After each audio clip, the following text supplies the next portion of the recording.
waayo miisaaniyaddani waa la ansixiyey maanta saad aragtaan waxaan aad iyo aad ugu mahad celinayaa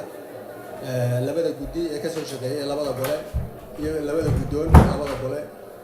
iyo xildhibaanada sharafta leh si fiican bay u martay haddaan ka yar sheekeeyo marxaladaay soo martay marxalada adag bay soo martay 2 bilood bishii October bishii tobnaad soddonkeedii baan soo gudbinay 2 bilood ayaa la soo haystay aan wada haysanay gidigayo shaqo badan baa soo gashay ugu dambeyntii markaa waa la isla gartay maanta la ansixiyo maanta maalintii ugu dambeysay weeye marka really anigu aad iyo aad baan ugu mahad celinayaa waxay ku kala duwan yihiin waxa weeye horta miisaaniyadii hore way ka yar badan tahay waxoogaa way ka badan tahay badnidaasina waxaa tilmaamaya dakhligii oo kordhaya iyo caawimadii adduunka oo soo kordhaysa inkastoo haddana markaad eegto wuxuuba ay wax isla wada yar yihiin oo ayna weli halkii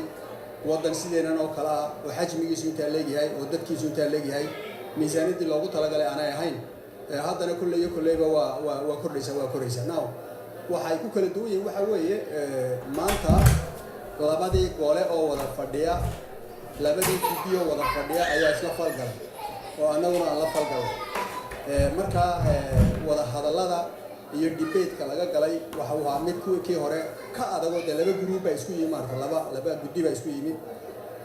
waxaa kale oo jira dee halkan markii la yimina maalintii ka horreysay baa halkan la isugu yimi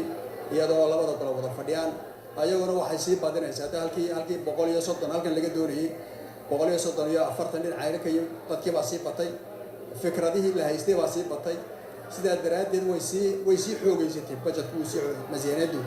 way sii xoogaysatay talooyinkii iyo tilmaamihii la siinayna way sii bateen markaa runtii aad iyo aad baan ugu faraxsanahay siday maanta u soo gabagabeeyay miisaaniyaddu de horta waxa weeye waa kharash iyo dakhli soo gala dakhligu waxa uu qaybsan yahay ka inagu gudaha inaga soo gala iyo ka adduunka inooga yimaada wuxuu qaybsan yahay mid kab miisaaniyadeeda oo miisaaniyadda lagu soo daro iyo mid mashruucaysan oo mashruuca kharashka iyo muxuu ah iyo dakhliga ay wada socdaan marka quwadda runtii waxay saaraysaan waxa weeye habka dowladnimada wixii kharashkii ku bixi lahaa ciidamada wixii ku bixi lahaa oo aad ogtahay 720 milyan ay ku kordheen 720 kaasoo noqonaya ciidamada intii loo kordhiyay noqonaysa 12 bilood ee nagu soo socda waxaa kale wuxuuna noqonayaa inuu socodsiinta hawlaha dowladda leedahay